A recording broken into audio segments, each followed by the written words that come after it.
మీరందరూ ఒకసారి గుర్తుపెట్టుకోండి, ఆ రోజు నా మీద నేనే ముఖ్యమంత్రి, తెల్లవారు నిద్రలేశాను, వివేకానంద రెడ్డి మర్డర్, నిద్రలే చూస్తే టీవీ సాక్షిలో వేశారు. ఏమని?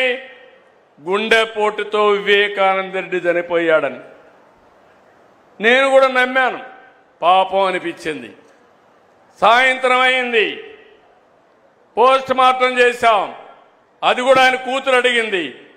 అడిగితే పోస్ట్ మార్టం చేస్తే ఇది గుండెపోటు కాదు, గొడ్డలి పోటని తేల్చారు. సాయంత్రానికి నాటకాల రాయుడు మాట మార్చేశాడు. తండ్రి లేని బిడ్డను ఉన్న పెద్ద దిక్కుపోయాడని. అది అయ్యింది.